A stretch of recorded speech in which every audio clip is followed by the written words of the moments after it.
Custody of the minor child is hereby awarded solely to the father, Mr. Marcus Vance. When those 8 words echoed through the courtroom, my entire world shattered into a million pieces. Outside in the freezing rain, my 7-year-old son, Tobe, clung to my coat, sobbing hysterically as his father's security detail dragged him into a sleek, black sports car. Marcus didn't even turn around. He just adjusted his gold watch, the one he bought right after his cryptocurrency exploded into millions, and sneered, "You should have taken better care of yourself, Chisum. A broke, fat woman has nothing to offer my son." 2 years prior, he had served me divorce papers the moment my body changed after giving birth. 7 months after he weaponized his wealth to steal my child, my closest friend framed me at work, had me fired, and turned our entire circle against me. They thought I was broken. A humiliated, plus-size Nigerian single mom with no money, no job, and no family left in America. They had no idea that 3 years later, I wouldn't just return from South Korea with a multi-million-dollar empire. I was coming back to take my son and bring every single one of them to their knees. My name is Chisum. 5 years ago, I thought Marcus and I were building a life meant to last. But when his crypto portfolio skyrocketed, the humble man I married vanished overnight. I was no longer the loving wife who stayed up nights cooking traditional Nigerian meals while he chased his dreams. I became an eyesore. While Marcus flaunted his new wealth and surrounded himself with social media models, he began counting every single bite of food I ate. "You're ruining my aesthetic, Chisum," he told me coldly on my 31st birthday, tossing divorce papers onto the kitchen counter. He left me with bare minimum alimony, completely oblivious to the fact that his loyalty had expired the second his bank balance grew. For 2 years, I scraped by just to keep a roof over Tobe's head. My only contact left was Naomi, a gorgeous half-Korean, half-African model whom I could swear was in my corner. What I didn't know was that Naomi viewed me as nothing more than a joke. When a young Korean software engineer named Moonbach asked Naomi out on a date, she laughed right in his face. Moonbach was a quiet innovator with a dream to build a global online marketplace like AliExpress, but back then, he was just an underdog coder in a plain hoodie. "You don't match my lifestyle," Naomi had scoffed. But behind his back, she hatched a cruel setup. She decided to send Moonbach on a blind date with me, expecting a total disaster between a broke tech nerd and a desperate, plus-size divorcee. Naomi sat 3 tables away with her phone recording, waiting for Moonbach to walk out the moment he saw my weight. But what happened next shocked everyone in that restaurant. Instead of walking away, Moonbach pulled out my chair, smiled with genuine warmth, and looked at me as if I were the only woman in the room. He didn't care about my size or my plain dress.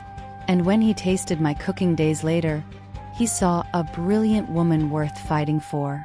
That night sparked a connection that would change our lives forever. But our bond triggered a dark, bitter jealousy in the people who had cast us aside. When Marcus saw me moving on, his fragile ego couldn't handle it. He launched a ruthless legal battle to tear my son away. And when Naomi realized Moonbach was actually a genius on the verge of launching a billion-dollar platform, she set out to ruin my life and take him for herself. They took my son. They took my job. They left me with nothing. So Moonbach and I packed our bags, boarded a flight to Seoul, and swore that when we returned, no one would ever step on us again. Bitter Empire.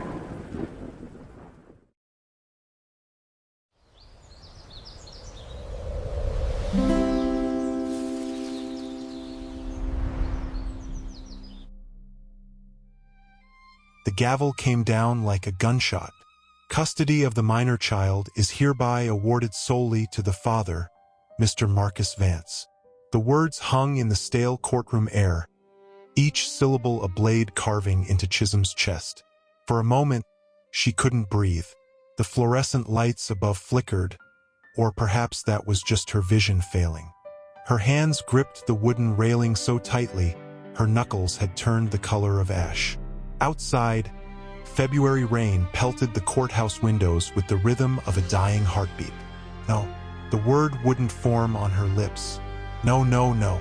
Judge Harrison, a man Marcus had donated $20,000 to during his last re-election campaign, was already rising from his bench, his black robe billowing behind him like the wings of a vulture. He didn't look at Chisum. He never had. Not once during the entire proceeding had he met her eyes. "Ma'am, you need to step back," the bailiff said, his voice carrying the hollow authority of someone who had delivered the same warning 1,000 times before. Chisum couldn't move. Her legs had turned to stone. Through the blur of tears she hadn't realized were falling, she watched Marcus rise from the plaintiff's table. The courtroom doors burst open. "Mummy!" Tobe's voice cut through the sterile air like a knife through warm butter. Chisum turned, her heart cracking open, and there he was, her 7-year-old son, his dark curls plastered to his forehead, his school uniform disheveled from the struggle against the security guard who held him by the arm. "Let him go!" Chisum lunged forward, but the bailiff blocked her path. "That's my son. You can't." "Tobe, behave yourself." Marcus's voice carried the clipped authority of a man accustomed to obedience. "You're embarrassing me. Let me go. I want my mummy." Tobe's small body thrashed against the guard's grip.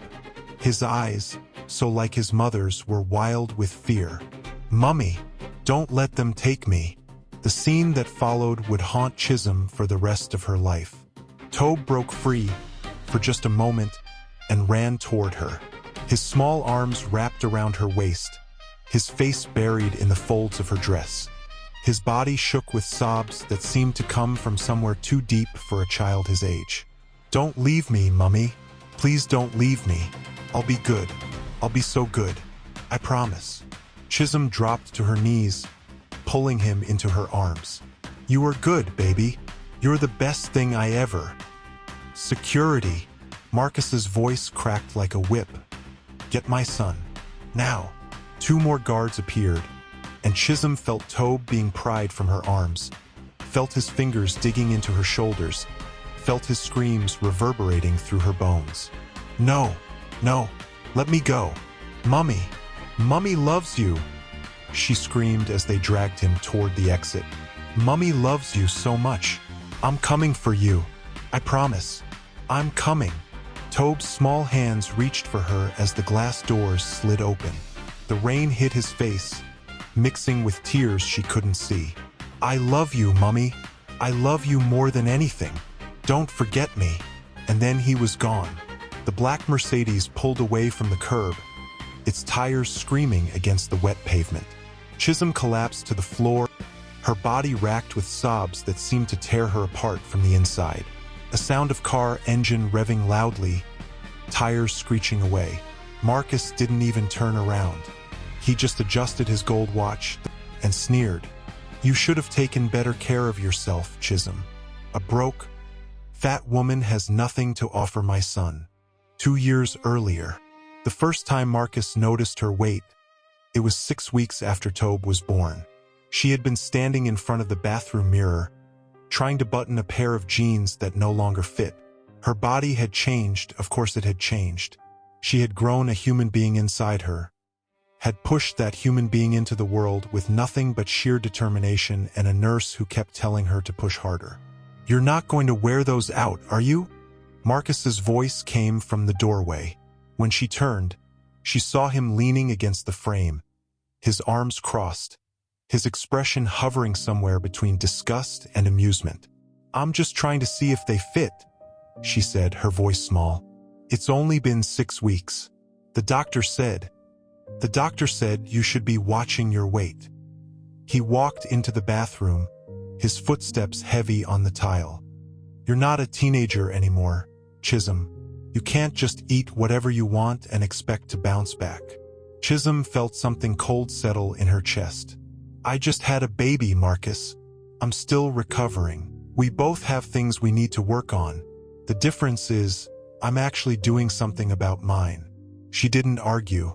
She never argued, not back then.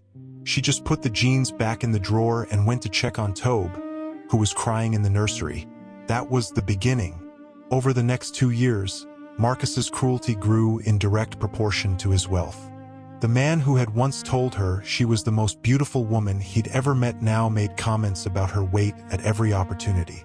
He hired a personal trainer for her birthday, then mocked her when she couldn't keep up with the workouts. He'd leave brochures for weight loss clinics on her pillow. He'd introduce her at parties as my wife. She used to be a chef. Can you believe it? But it was the divorce that broke her. You've let yourself go, Chisum. He'd said it so casually, tossing the papers onto the kitchen counter as if he were leaving a grocery list. I can't be married to someone who doesn't respect herself enough to take care of her body. It's embarrassing. She had given him everything, every ounce of her love, every hour of her time, every bit of her soul, and he had reduced her to a single word, embarrassing. You'll have a month to move out, he'd continued. I'm being generous. You can keep the alimony, though I doubt it'll be enough for the kind of lifestyle you've gotten used to. She had signed the papers without reading them. What was the point? He had already made up his mind. The man she'd married was gone, replaced by a stranger who looked like him but felt like a different species entirely. 2 years prior, he had served me divorce papers the moment my body changed after giving birth. Naomi arrived at Chisum's apartment exactly 37 minutes after Marcus's security team had dragged Tobe away. Naomi, Chisum opened the door, her face swollen from crying, her voice hoarse from screaming. I didn't think you'd. Of course I came. Naomi swept into the apartment, her designer heels clicking against the cheap linoleum. She was beautiful, impossibly, effortlessly beautiful, with her half-Korean features and her model's frame and her skin that seemed to glow even in the dim light of Chisum's cramped living room. I heard what happened, Naomi continued, settling onto the worn sofa as if it were a throne. The custody hearing. That's terrible. Are you okay? Chisum sank into the chair across from her, too exhausted to stand. He took him, Naomi. The judge just gave him custody like it was nothing. Like I'm nothing. Some people just can't handle the truth. Naomi's voice was soft, sympathetic. But there was something in her eyes, a flicker of something Chisum couldn't quite identify. Maybe it's for the best. You've been struggling so much lately. Maybe this will give you time to get yourself together. Chisum blinked. What? I mean, you've been so stressed. Working that terrible hospital job, not taking care of yourself. Naomi reached out, placing a perfectly manicured hand on Chisum's knee. Maybe it's time to focus on you for a change. Your weight, your career. You can't expect to be a good mother if you're falling apart. Something cold slithered down Chisum's spine. You think I should just give up on my son? Of course not. Naomi's smile was warm, practiced. I just mean that sometimes you have to lose something to find yourself. You know, what Chisum didn't know was that Naomi had orchestrated everything. 3 months earlier, Naomi had been at one of Marcus's parties, twirling a glass of champagne and laughing at his jokes.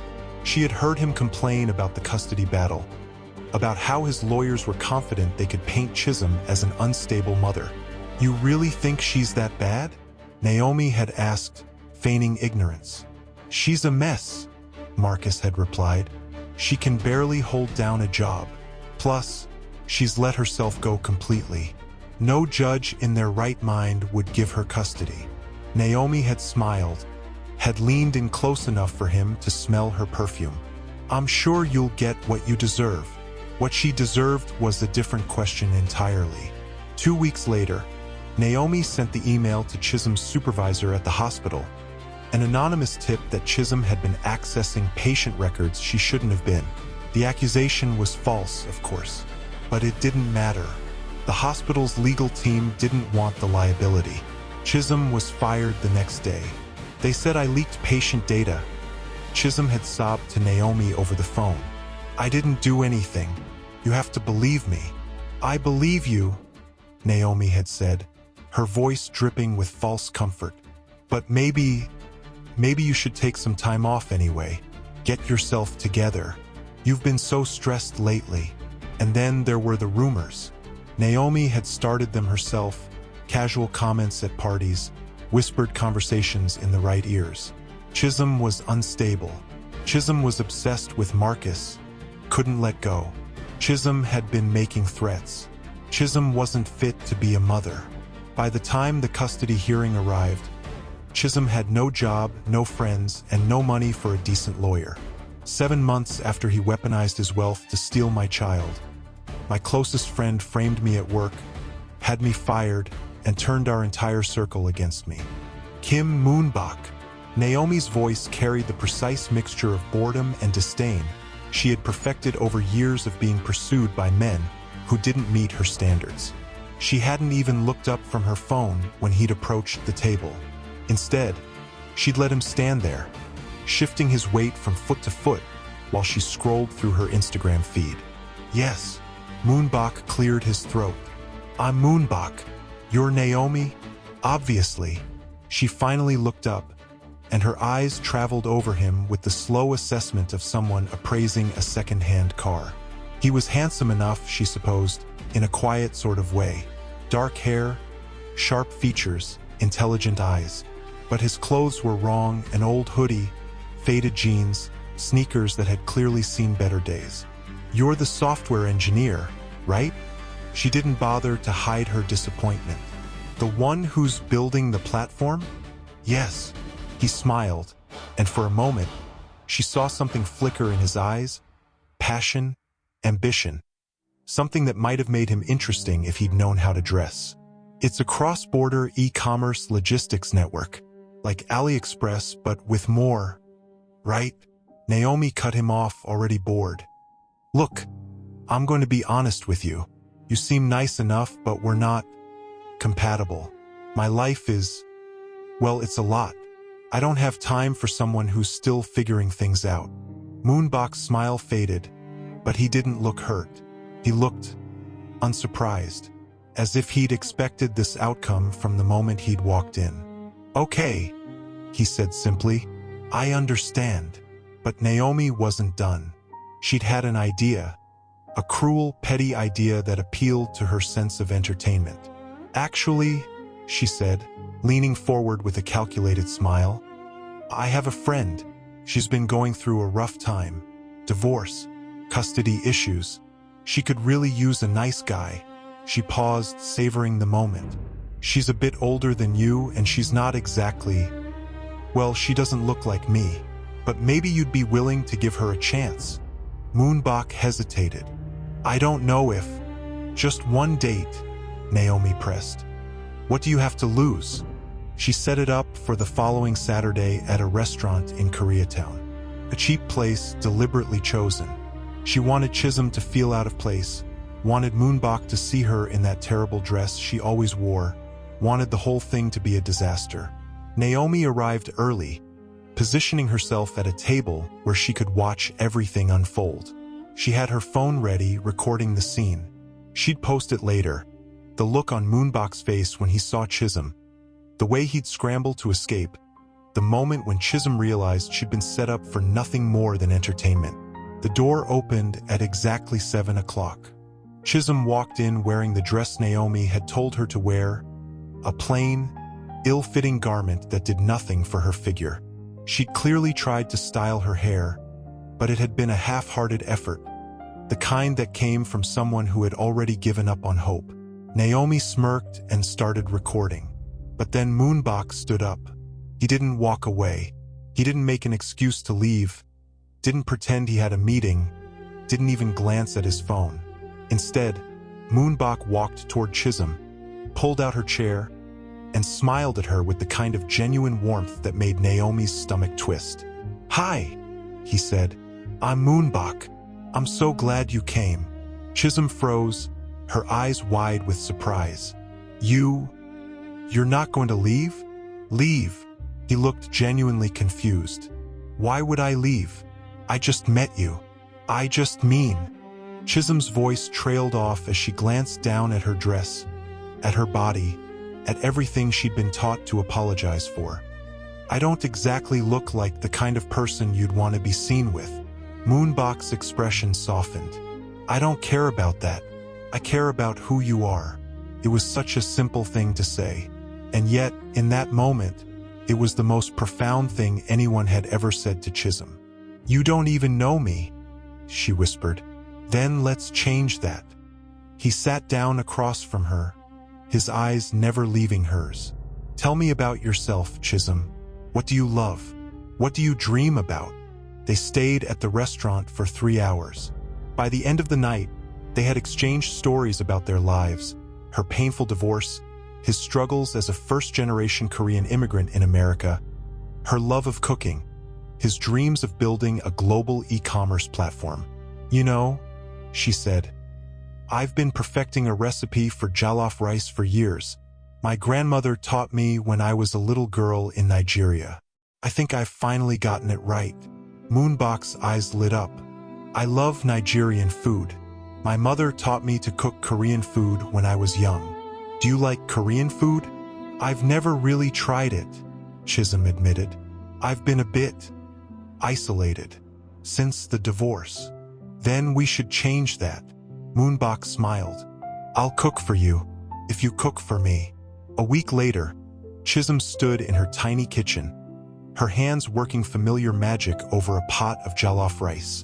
The aroma of tomatoes, peppers, and spices filled her small apartment, making it feel less empty than it had been in months. Moonbach watched from the doorway, mesmerized. I can't believe I'm saying this, he said, but I think your cooking is better than my mother's. Chisum laughed, a real laugh, the kind she hadn't let out in years. Don't let her hear you say that. Trust me, she'd agree. He stepped closer, peering into the pot. What's in this? It smells incredible. A secret blend of spices, she said. Moonbach's eyes grew thoughtful. You know, if you could bottle this, you could sell it. Globally, a spice company built on traditional West African recipes. Chisum shook her head. That's just a dream. I don't have the money, the resources. I do. She looked up, surprised. I've been building my platform for 3 years, Moonbach said. It's almost ready. When it launches, anyone can sell anything to anyone, anywhere in the world. Your spices could be sold from Seoul to Sao Paulo. He paused. If you wanted. Moonbach. Chisum's voice caught in her throat. You don't even know me. We've only known each other for a week. I know enough. His voice was soft, certain. I know you're brilliant. I know you're resilient. And I know you deserve someone who sees all of you, not just what you look like. Over the following months, they became inseparable.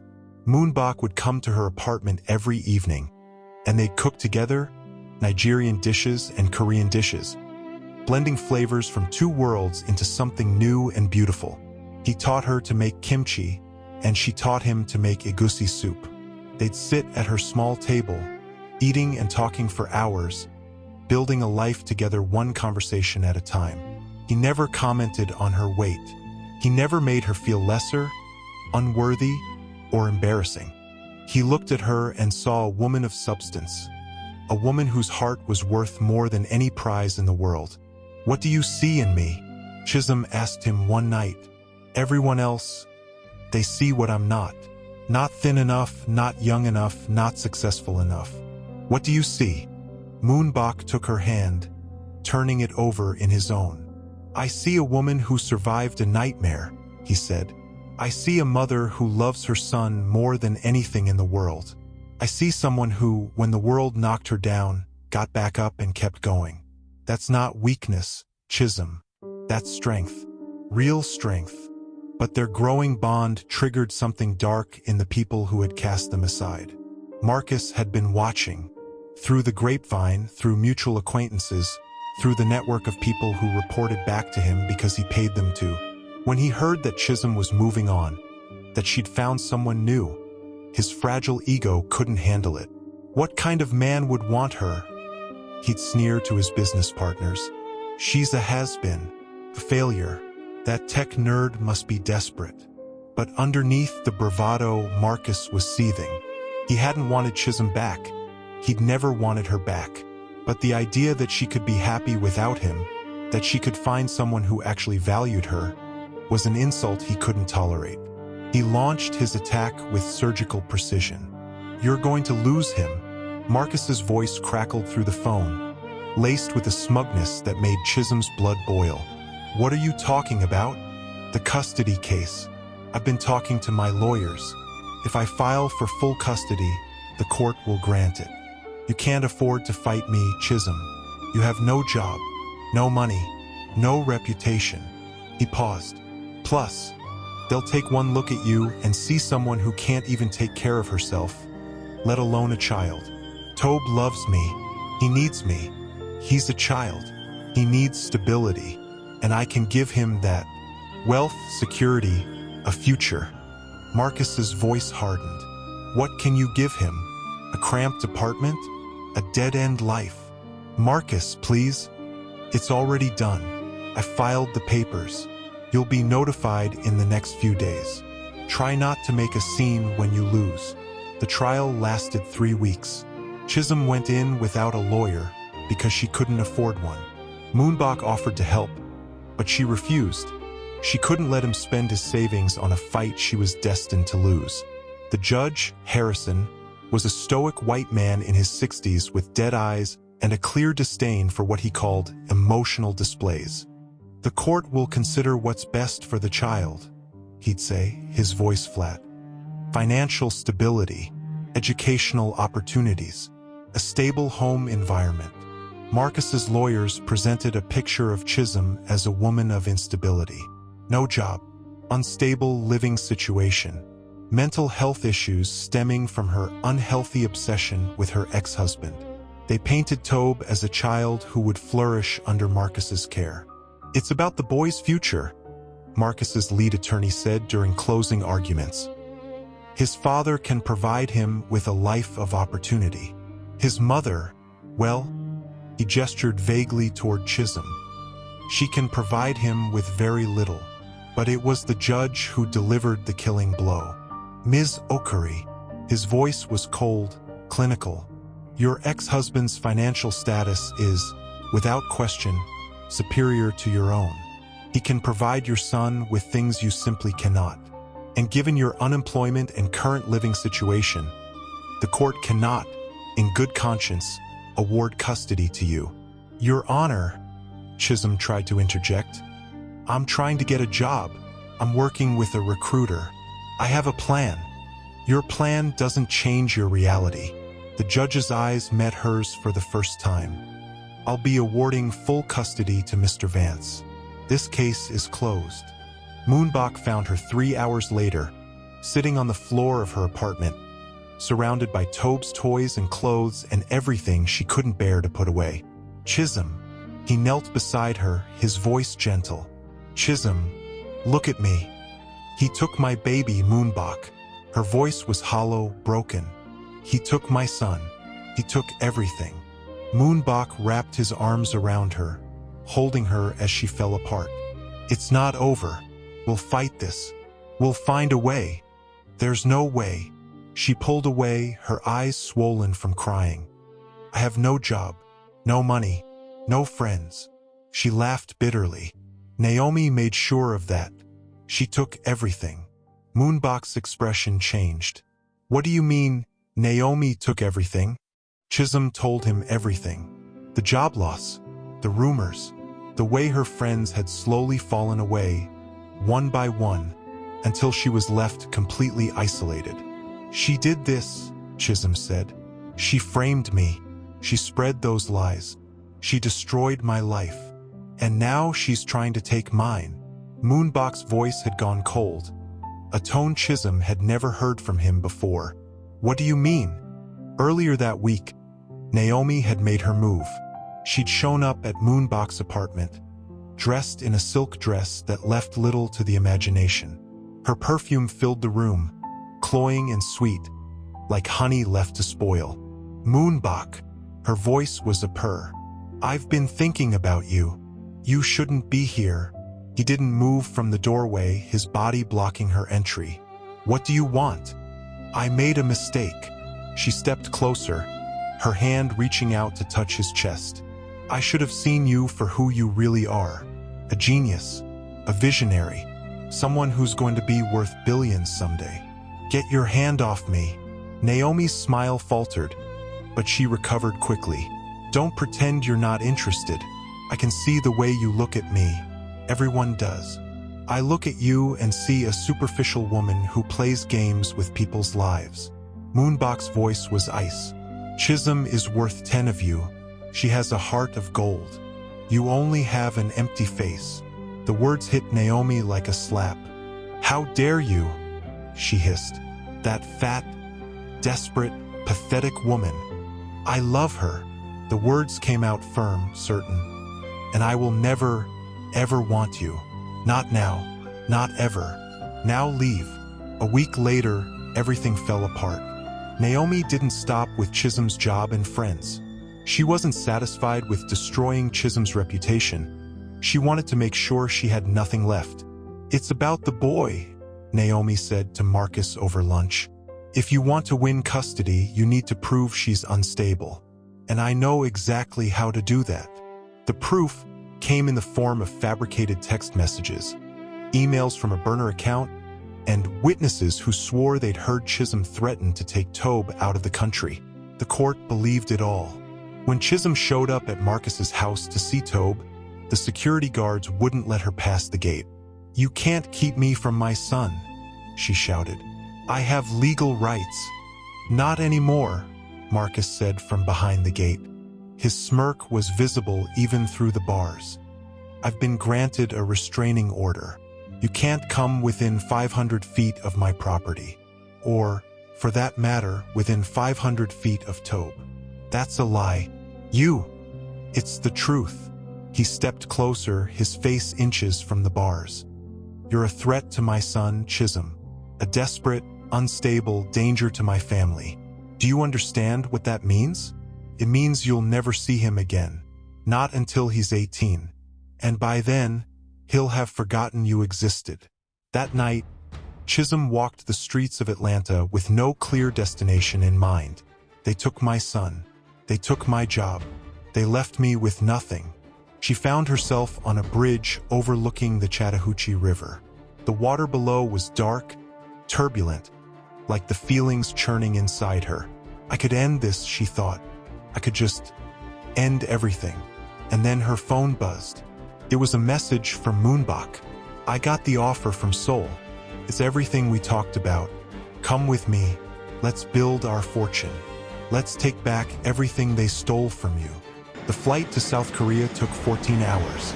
Chisum spent most of it staring out the window, watching the world shrink beneath her. She had packed one suitcase, her grandmother's spice recipes, and the shattered pieces of her heart. "I know this is hard," Moonbach said, taking her hand. "But you have to believe that things will get better. We'll make them better." She nodded, too tired to speak. "Where are you watching this from?" Moonbach asked suddenly, a small smile playing on his lips. "Let us know in the comments. If you're watching from Korea like this video, if you're watching from the US, subscribe. And if you're watching from anywhere else, comment below and tell us. We want to know where our story is being heard." Chisum managed a weak smile. "You're impossible." "I'm hopeful," he corrected. "There's a difference." They arrived in Seoul on a Tuesday morning. The city was alive, bright lights, crowded streets, the hum of a metropolis that never slept. Moonbach's new apartment was small but sleek, a modern space in the heart of Gangnam. It was nothing like the cramped apartment Chisum had left behind. This is incredible," she said, stepping onto the balcony. "I can see the whole city from here." "It's yours," Moonbach said. "All of it. Whatever you need to build your business. I'll help you." "My business?" She turned to him. "Moonbach, I don't even know where to start." "Yes, you do." He smiled. "You know how to cook, and you know how to dream. That's all you need." Moonbach's platform launched 6 months later. He called it Globico, a cross-border e-commerce logistics network that connected sellers and buyers from every corner of the world. It started small, with a handful of vendors selling everything from Korean cosmetics to Nigerian spices. Chisum's spice company launched on the same day. She called it AIS Blend, a line of West African spices blended with East Asian flavors. Jollof rice seasoning, egusi soup powder, and a dozen other recipes from her grandmother's kitchen. She packaged them in beautiful jars, each one bearing the face of a woman who had survived everything the world threw at her. The first month, she sold 50 jars. "I told you," Moonbach said, watching her pack orders in their apartment. "This is going to be huge." "It's 50 jars, Moonbach. 50 jars today, 500 tomorrow, 5,000 the day after." He grinned. "Trust me, I know these things." He was right. Within 2 years, AIS Blend was selling in 10 countries. Within 3, it was a multi-million-dollar brand, distributed globally through Moonbach's platform. Chisum had gone from a broke, homeless single mother to an international business mogul. But she hadn't forgotten. "Tobe," she said to herself every night, "I'm coming for you. I promised." Chisum arrived back in America 3 years after she'd left. She wasn't the same woman who had been dragged out of that courtroom. She was richer, stronger, more powerful than Marcus could have ever imagined. And she'd brought a team of the world's best private investigators with her. "We have the evidence," her lead investigator said. "Your ex-husband's girlfriend, Vanessa, has been mistreating Tobe for the better part of 2 years. There are witnesses, recordings, photographs, and Marcus has been traveling constantly, leaving Tobe with her for weeks at a time. How bad is it?" Chisum's voice was steady, but her hands were shaking. "Not good." The investigator's face was grim. "Tobe's been neglected, left alone for hours. Vanessa has been verbally abusive. She calls him names. You'll want to see the evidence first." Chisum watched the footage that night, her heart shattering all over again. Tobe was 10 years old now. He'd grown taller, thinner. There were dark circles under his eyes, and he moved like a child who'd learned to make himself invisible. In one clip, Vanessa was screaming at him for spilling juice on the floor. "You're just like your mother," she shrieked. "Stupid and fat and worthless." Chisum turned off the screen. She couldn't watch anymore. "File the motion," she told her lawyers. "I want my son back." The second custody hearing took place in the same courtroom, before the same judge. But this time, everything was different. "Your Honor," Chisum's lawyer rose, her voice commanding attention. "We are here to present evidence that Mr. Vance has been in violation of the custody agreement. His girlfriend, Vanessa Williams, has been physically and emotionally abusing Tobe Vance for the past 2 years, and Mr. Vance himself has been absent for extensive periods, neglecting his duties as a father." "Objection," Marcus's lawyer sputtered. "This is hearsay." "It's not hearsay." The lawyer pressed a button, and a screen on the wall came to life. "It's documented evidence. The court will see that Tobe's environment is unsafe, that his mother, who has built a successful international company and is currently worth over $10 million, is more than capable of providing for him." The footage played. Vanessa's screaming, Tobe's frightened face, the neglect, the verbal abuse, the clear violation of every promise Marcus had made to the court. Judge Harrison's face was pale by the time it ended. "Mr. Vance," he said slowly, "I'm ordering a full investigation into your household. In the meantime, custody of Tobe is hereby transferred to his mother, effective immediately." Chisum was waiting in the hallway when the doors opened. Tobe came out first, walking slowly, his eyes on the floor. He'd grown so much in 3 years, but to Chisum, he was still her baby. "Tobe," she whispered. He looked up, and then he was running, his arms wrapped around her, his sobs muffled against her chest. "Mummy, Mummy, I thought you forgot me. I thought you were gone forever. "I could never forget you," she said, her own tears streaming down her face. "You're my baby, you're my everything, and I'm never letting anyone take you again." Naomi's downfall came with the same swiftness as Chisum's had. Moonbach's investigation uncovered everything. The fabricated evidence, the planted rumors, the destroyed friendships. He made it public. Naomi Chundabai. The headline read, "Model actress, fraud." Within days, her major fashion sponsors had blacklisted her. Her career, the one she'd built on lies and deception, was over. She couldn't even book a local photo shoot. "How could you do this to me?" she screeched at Chisum on the phone. "I was your friend. I helped you when no one else would." "You framed me," Chisum said calmly. "You took my job, my friends, my reputation, my son." She paused. "You made your bed, Naomi. Now you get to lie in it." Marcus didn't fare much better. His crypto portfolio had crashed twice in the past 3 years, wiping out most of his wealth. The lawyers Chisum's team hired were ruthless, pursuing back child support, emotional damages, and legal fees for the 2 custody battles. By the time they were done, Marcus was broke. Vanessa left him the moment the money ran out. "You did this to me," he spat at Chisum. "You destroyed me." "I didn't destroy you, Marcus." Chisum's voice was calm, measured, the voice of someone who had finally found peace. "I just showed the world who you really are. Everything else was your own doing." The wedding took place on a spring afternoon in Seoul.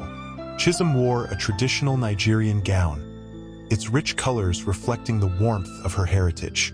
Moonbach wore a Korean hanbok, its simple elegance speaking to his character. Tobe walked his mother down the aisle, his face glowing with pride. "I never thought I'd have this," Chisum whispered to Moonbach as they stood before the officiant. "I never thought I'd be happy again." "You deserve to be happy," Moonbach said. "You always have." The ceremony blended Nigerian and Korean traditions. The tying of the knot, the exchange of vows, the sharing of food. Tobe stood beside them, a silent witness to his mother's victory. And when the officiant pronounced them husband and wife, Chisum looked up at the sky and thought of everyone who had tried to break her. "They took my son," she thought. "They took my job. They left me with nothing. But I survived. I thrived. And I won." 6 months later, Chisum opened a restaurant in Gangnam. It was called Mamma Mia, a tribute to her grandmother and the recipes that had saved her life. The menu featured West African dishes, Korean dishes, and everything in between. A fusion of cultures, a blending of flavors, a testament to the woman who had come from nothing and built an empire. Tobe spent his afternoons in the kitchen, learning to cook with his mom. He was 12 now, confident and happy, the shadow of his father's cruelty finally fading. "Can we make jollof rice today?" he asked his mother one afternoon. "We can make anything you want, baby." Chisum smiled, pulling him into a hug. "We can make anything." Moonbach watched from the doorway, his heart full. "I love you, Chisum," he said. "I love you more than I ever thought possible. And you are more than I can ever fathom I need. You complete me in more ways than I can imagine." She turned to him, her eyes shining with tears of joy. "I love you too, Moonbabe, and I love that together, we built an empire out of nothing but love and determination. Our bitter empire. There is no one I would rather want to spend my forever with you. I need you my backbone, babe." "Where are you watching from?" Moonbach asked with a smile, breaking the emotional moment. "If you're watching from Korea, hit that like button. If you're in the US, subscribe. And if you're from anywhere else, tell us in the comments below. We want to know where our journey is reaching." Chisum laughed, a free, joyful sound that echoed through the kitchen. "Some things never change, do they?" "Some things should never change," he replied. "The important things stay the same."